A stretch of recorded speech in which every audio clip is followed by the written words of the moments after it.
Welcome back, everybody, to another episode of the Fourth Wave in Therapy. And I have with me today a guest who I've been trying to secure for my podcast for quite a while, and you'll know why by the end of this. Now, Dr. Gina Cleo has been a bit of a colleague here at Bond University, but exploded out in the private space. And today we're going to dive deep into that. She is a globally recognised expert in habit change. Yes, that's right, habit change. And that's what we're going to talk about today, and the intersect with wellbeing, of course. Gina is passionate about translating scientific evidence into simple, actionable strategies for your everyday life. And that's just so dear to my heart, because I just want the hack out there. I just want to hear what's the fastest way to get there, and of course based in science and evidence. So Gina is an assistant professor in her spare time here at Bond University as well, but certainly out there on the global stage sharing her own research. And she has a brand new book, 2024, The Habit Revolution came out. All the links are below, and we hope that you will run off and buy that one after our conversation, as well as some new platforms of teaching that we'll talk about as well. So Gina, thank you and welcome to the Fourth Wave in Therapy. Oh, Peter, what a delight to be here with you today. Thank you so much. I really want to start, and I know some of your PhD research yourself may have been part of the jumping off board, but why did you get into habit, the science behind habit change, or the whole field of how we change habits? What drew you to that? Oh, look, my journey into habit science really came from a very personal place. So years ago, I found myself really struggling to maintain the healthy habits that I knew were good for me, whether it was, exercising regularly or eating well or just finding balance. And I realized that it wasn't a lack of knowledge. I knew what to do. I worked as a dietitian. I was a dietitian before. I just wasn't doing it. And so that frustration really sparked my curiosity. Like, why is change so hard, even when we really want to do it? And that question led me to do a PhD in habit change. And then since, I've just been completely obsessed with understanding the science behind how we build and break habits and how that shapes our well-being, our identity, and really our entire lives. And if you were, just for anyone listening in, kind of going, okay, well, what's the definition of, a habit? What do you mean by that? So a habit is essentially a behavior that's been repeated so many times in a consistent context that it becomes automatic. So in other words, it's something that we do without really thinking about, like brushing our teeth or reaching for our phones or putting our seatbelt on in the car. Habits are driven by triggers or cues in our environment. And then over time, they become deeply encoded in our brain's neural pathways. And so that's why they can feel really hard to change, but also why they can be super powerful when we use them intentionally. So when you talk about that they are deeply embedded and even at a brain level, and obviously with habitual kind of practices, whether that's, a habit or some sort of other, and it could be a meditative practice for someone or something else, in these therapy approaches. What is it doing in the brain? Like, how is it working in the brain that this cue that might be out in the environment, maybe that's leaving your exercise clothes on the end of your bed so you see them when you wake up. Yeah. What is happening in the brain? Yeah, so basically we're creating neural pathways. We are either creating neural pathways, we're strengthening them, or we're removing them. So it's called synaptic strengthening or synaptic pruning. But from a neuroscience perspective, habits are formed in the part of the brain called the basal ganglia, which is essentially involved in things like procedural memory, routine behaviors. And when we repeat a behavior in the same context, let's say grabbing a coffee every morning on the way to work, the brain starts to create a mental shortcut, and it associates getting to work with coffee. And over time, those two things essentially fuse together in our brain. And that's, it's really exciting to understand that these pathways can be created and rewired. We're not stuck with our habits, and that we can create strategies to change them. But essentially, our brain loves associations. And that's why all of our habits are triggered by something else. They never happen just by themselves like a behavior would. So you're in your bio, and I know you're part of your passion area, your background's as a dietitian. The link between habits and well-being, and of course, if we talk about kind of this fourth wave of therapy approaches, to us that includes, mood and food and health and physiological well-being in the body. Like, what is the link between, these practices that perhaps we know we should be doing if we want to create a habit around them, and obviously longevity in life, but wellness and thriving, like almost that positive psychology kind of. What's the link? Well, I'm going to have a huge bias to this, but I think that in order for us to have a life filled with well-being, we need to develop habits. And the reason for that is if we're not using our habits, we're essentially using our willpower or our self-control. We're having to get up and remember to do certain things. We have to feel motivated to do certain things that are going to be good for us. The thing with motivation is it works like a muscle. It's a fleeting resource. The more you use it during the day, the more exhausted it gets. And so we run out of it. And that's why, after a long, hard, emotional day, the last thing you want to come home to is salad. You want to come home to pizza and cheese and chocolate and an extra glass of wine because we've just depleted our willpower or self-control all day. And the only way to not use or depend on willpower is to use our habits. And I know that no matter how tired or exhausted or hungry you are, you will always put your seatbelt on in the car because it's a habit. But if you're tired and exhausted and hungry, you may not do things like moving your body or the meditation that you wanted to do because that takes so much willpower. And so that's why creating these automations or our habits it's the magical formula to be able to live well and do it consistently. And I'm imagining anyone listening, because it's happening for me right now. I'm thinking, I want automation. I want these things to be on autopilot because, it sounds like you said, it's the magic formula. It's the magic bean here that if you get these things right, like putting on the seatbelt or, brushing your teeth, that kind of thing, then it seems like maybe some of these behaviors I could create a habit around are going to obviously impact me positively as far as my, well-being, my general health. So what do you suggest, or what have you noticed in the research are the behaviors, before we get into how to create them, what are the behaviors I think that might be needed to kind of get us down this road? Like, what are the ones out there that you see in the research? The ones that help our well-being? Yeah. Yeah. I mean, it's funny with this question because I was asked recently to write a book on ADHD and habits. And when I started looking at the research, I'm like, this is going to be so boring because it's all the same things we hear all the time. Sleep well, eat well, move more, get some sunshine, etc., etc. But it's about actually doing them. And it's the same thing with our general well-being. I think the most underrated habit is getting good quality sleep. So I would say that is probably number one. And then there's a few really fun ones, like getting 10 minutes of sunshine first thing in the morning. It's eating lots of veggies. It's staying hydrated. It's being connected with people that we love. It's moving our bodies. It's all those things. It's balance and it's self-care, whatever that looks like for each individual. So anyone listening might be kind of going, okay, so I have heard of these things before.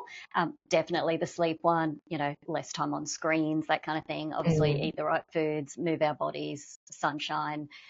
And they all sound great, social connection, whatever. But if listening to those again, someone's kind of going, oh, okay, so there's nothing magic in what I'm supposed to be doing here.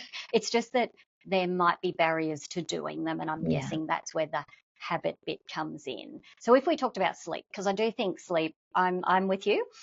Sleep is, to me, you get that right, lots of other things fall into place, even with mood. Let's talk about sleep. If someone was listening and kind of going, all right, well, what kind of habit is going to work for me here with sleep? What are the top tips that could put this on automation?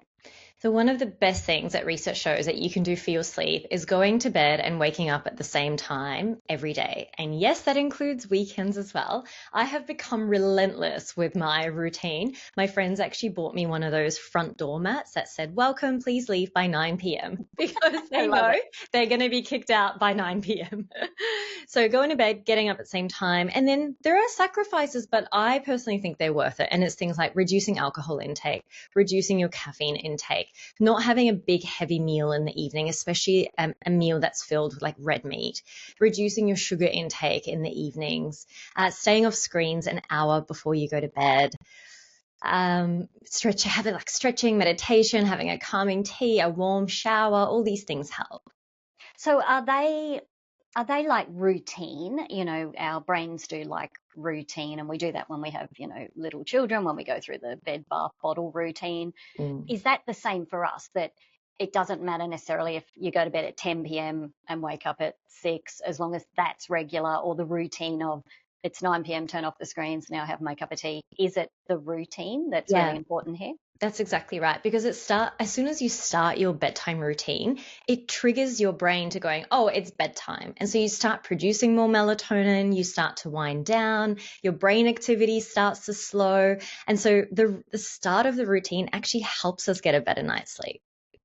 Why do you think adults then, because it does seem like, as a parent, and I'm a parent or two, that we do routines with kids. We notice that that keeps them more settled. They expect what's next, consistency. Why do you think adults resist routine when clearly the research seems to be showing us that we should be following it? I think because there is dopamine that's competing for our attention and our brain. Something like scrolling on our phone or watching one more episode of Netflix or having a glass of wine or eating a big dessert, all these things give us dopamine. And that's a lot more exciting than having a chamomile tea and a warm shower, even though I think those two are exciting, but they don't give us as much dopamine as those other things. And so naturally we gravitate to pleasure and we avoid pain. And in this case, dopamine is the pleasure. And tell us a little bit more about dopamine then as a neurotransmitter. So isn't it implicated in motivation and things like that as well? So That's what's right. happening when we're on a screen or we've got a bit of FOMO because we want to watch our last episode?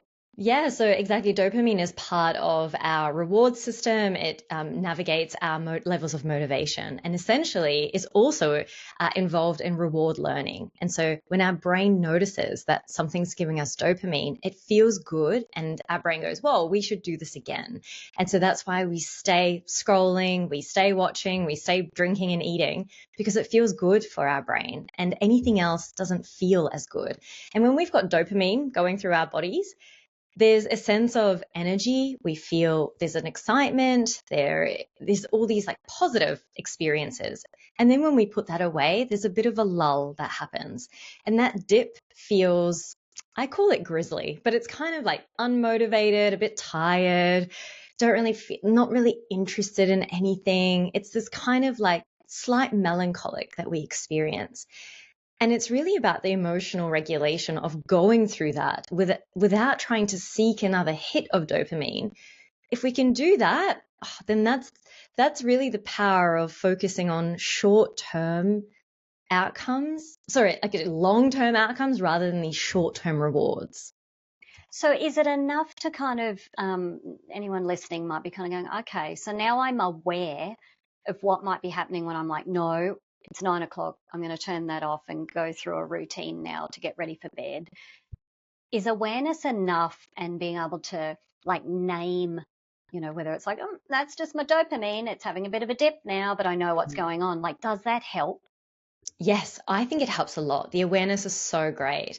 The other thing that really helps is reducing friction. So make that environment easier for you to do that, whether it's something on your phone that automatically shuts down the apps at 9 p.m. or a little alarm that's a 9 p.m. alarm that goes, well, that's time to turn off technology. And we also want to celebrate these little wins that you do. So every time you do turn off your screens at 9 p.m., you could tick that you've done that on like a little habit tracker, which you can get in paper-based or app-based ones. And what that does is it replaces that dopamine. So when you give yourself a tick, you get a little hit of dopamine and then your brain goes, wow, turning the screens off at 9 p.m. felt good. We should do that again.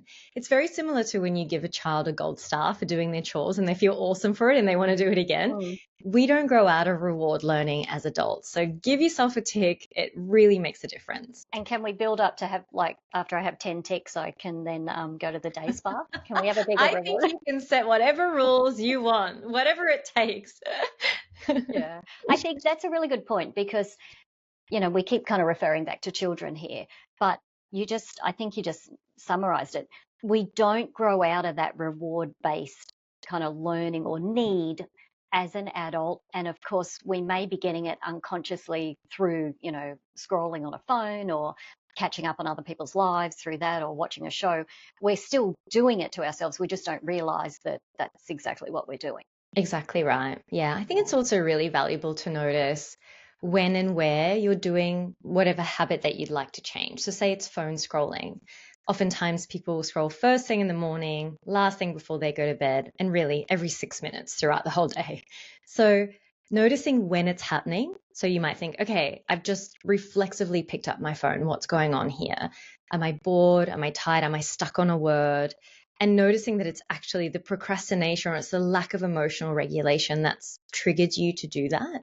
And just sitting with that discomfort can be really powerful and going, I don't need that dopamine right now. What I actually need is connection, or I just need to get up and have a little break and I'm going to go make a cup of tea instead. So that awareness is so, so powerful. And we do know, even from the therapy kind of fields, that awareness is the first step to any behavior change, that you actually have to acknowledge and aware. And we do that in lots of other kind of therapy approaches, is by actually saying what's going on for us. So you're absolutely right that awareness can lead to change. And as we're talking, sleep and other things. So I'm curious, because I think it's the next question that comes to mind. All right, so we can potentially set up these triggers, routines. You've mentioned a couple, like, apps that will close down things on your phone, an alarm that goes off that sort of lets you know, hey, you've got an hour before bedtime. What are some other ones that you notice come up? Maybe it's in the food healthy eating space or exercise. What are other cues that anyone listening could kind of go off after this and actually action? Oh, I mean, this is very dependent on people's goals, but okay, I can tell you what a few of the things that have worked for me. I know that I will always go for the easiest thing, right? Like I'm a busy person and I love a good convenience, like most people. And so if I do my grocery shop, say over weekends, I like to go to the farmers markets. If I have everything nicely chopped up, it's in the fridge, it's ready to go, then that means that I'm going to eat healthier 100% during the week. If I sign up to a Pilates class where I get fined if I don't go, Oh, I will go religiously. It's a $10 fine. And I'm like, on principle, I will not pay that fine because I've already paid for the class and then they charge you on top of that. Or if I've got somebody that I've said that I will go with, I will be there no matter what. So there are, I guess, these things that we can put in place which are self-binding in a way, but also they reduce friction and they help to facilitate it, to make it the easiest option, or the most convenient thing to do, or the thing that I guess the thing that we will do because it's our values. It's my value to always show up when I say that I'll show up. And so I'm going to do that even though I really want to stay in bed on a cold morning. and it really sounds like what you are saying, that having less friction makes this much easier. That if we were start to view habits and habit change and these triggers as making life easier, not harder, I think that's like an easier place to come from. That Yeah. the brain kind of goes, oh, okay, this is actually going to be easier in the long run. Definitely. There are so many mornings I don't feel like working out. And I never depend on motivation because I'm like, I know that when I get to the gym, that's when my motivation starts. It doesn't start before I'm there. So I have to actually start a workout and motivation then comes along. There's this common myth that we need motivation to start, what we're doing.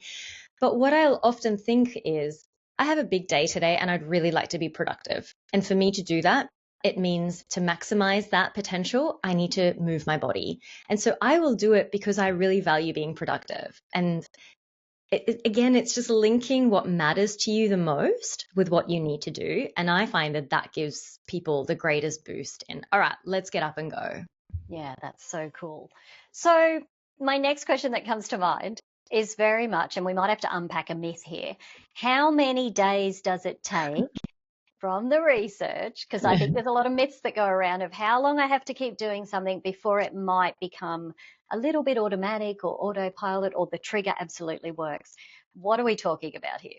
Most people would have thought or heard that it takes 21 days to Yes. create a new habit, and that absolutely is a myth. There is no scientific evidence to prove that whatsoever.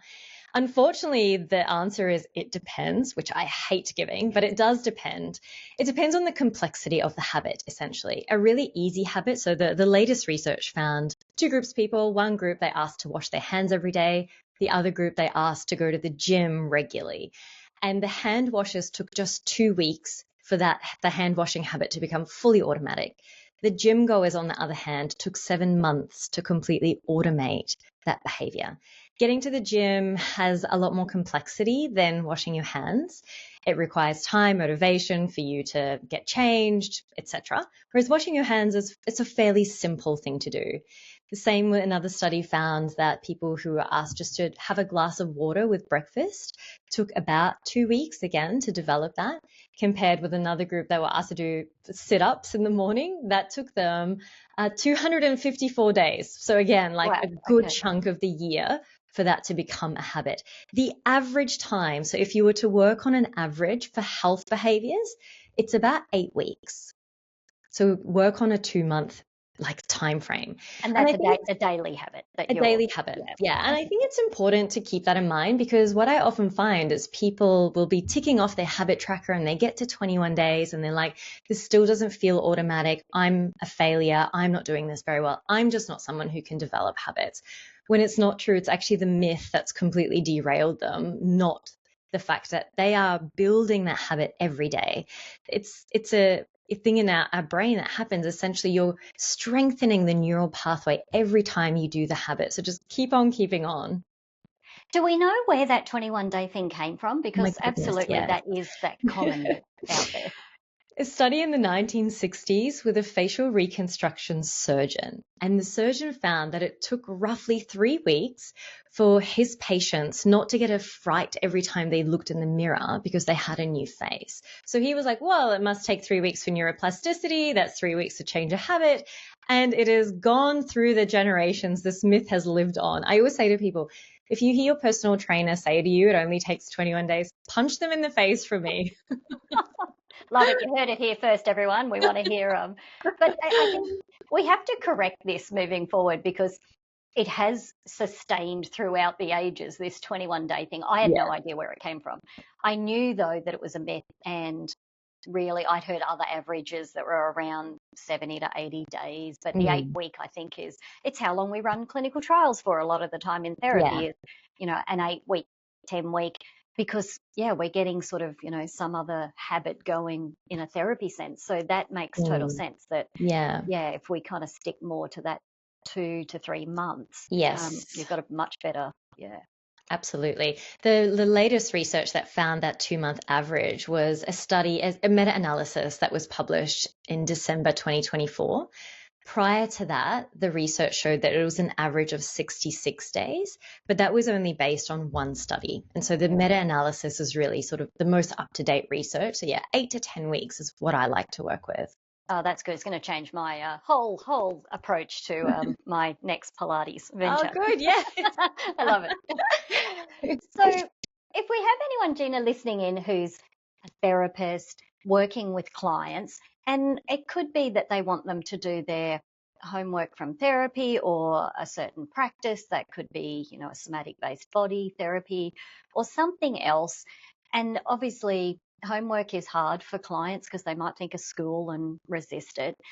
Are there any tips that you could give therapists listening in that are working with people as clients, and that could come from, your own background as a dietitian as well? Mm. What do you think are good suggestions or questions to explore, helping our clients learn and understand this? I think one of the really powerful strategies to use with creating any new habit really is stacking the habit that you'd like that person to create with something that they're already doing in their life. And that again reduces the need for willpower or motivation. So we were trying to lean on structure, not willpower. And so habit stacking would look like, after I brush my teeth, I'm going to do 2 minutes of deep breathing. Or I know for me, I do a thing where when my head hits the pillow at night, I think of one thing that I'm grateful for. And that's just a very simple gratitude practice. So these things that we're trying to get our clients to do, try to link it with something that they're already doing consistently in their life, and then get them to tick off on a habit tracker. And when they're ticking off, excuse me. Sorry, Peter. Time to drink some water. Drink some water, yes. When they're ticking off their habit on their habit tracker, I would encourage them to just have a moment where they're having a positive experience emotionally. And that might be, I didn't really want to do that today, but I did, and I'm really proud of myself for doing that. because emotional rewards are the most powerful rewards when it comes to behavior change. And so that tick is great for dopamine, but the moment when you're sitting with it and going, well done, you, that's going to really, I guess, create the habit quicker and make it stronger in someone's life. That's a great tip, and I guess something to take away, for all of us, that we still respond in the same way children do to praise, and Yes. self-praise can be, as strong as well as giving it to other people. That, yeah, have that moment of kind of leaning and feeling into, I did a good job. Like, that Yeah, was good. That was hard. I did it. Whatever it might be. Yeah, exactly that's a really right. good reminder. Or Yeah. even having I guess, the empathy or the validation of going, hey, this was a really hard week and you still managed to do 2 days out of 7. And I think that's fantastic because last week you had done nothing and, we're still starting here. Also, I think reminding people that changing our habits is very much a process of 2 steps forward, 1 step back. It's not a matter of if you'll fall, it's a matter of when. And having strategies for those days when someone's too busy, too unwell, too whatever it is, to be able to get back on track and do so quickly. And that is really what differentiates the people that succeed to the people that just fall off the wagon completely. That's fantastic. I hope everyone listening in might have gained a couple of little tips that they might be able to take away either for themselves in their own life, or certainly children that we might be, having our little reward charts on the fridge, but have our own as well, and even for our clients. Gina, I know that you've got a program out now which is for anybody to access. Can you tell us a little bit about that in case any of our listeners really want to be a bit more supported in this process? Absolutely. So I've got a program called Your Habit Blueprint. And as you say, Peter, it's for anybody who's interested in learning how to create new habits, how to break old ones, why our self-control doesn't work and what to do instead. It's all about how to get back up from setbacks. There's a bit of neuroscience in there. And it's very much me hand holding you and coaching you throughout the whole course. There's also a monthly live Q&A with me. So it's really one of the only ways that people can jump on and talk to me directly. So there's a few people in that and it's just such an amazing group. So please do jump on there, say hello. I love to connect with people. That's amazing. And we'll make sure all the links are below, everybody. So if you do want to go off and Gina is in a great demand these days around the world. So it is really hard to actually connect and get her specialty advice in this area. So if you do want to, and with a background as a dietitian, if you want any of those tips and tricks, this is the place to go. So link is below, everybody. And I encourage you to explore that further. Gina, it's just been a joy. I've even got a few ideas running around in my head at the moment about, my own habits Oh, and things yay. like that. So it's just been wonderful to learn a little bit more, and certainly what the research and the science says, and what it's doing in our brain. It's not just something that we're doing that makes us feel good in the long run, but the research is certainly changing Yeah. how we understand habits in general. That's so cool. Gina, how can people connect and just follow you out in the world? You can find me on socials at Dr. Gina Cleo or jump on my website, which is drginacleo.com. I will reply myself to every email. There is no AI or bot situation going on. Not that hack.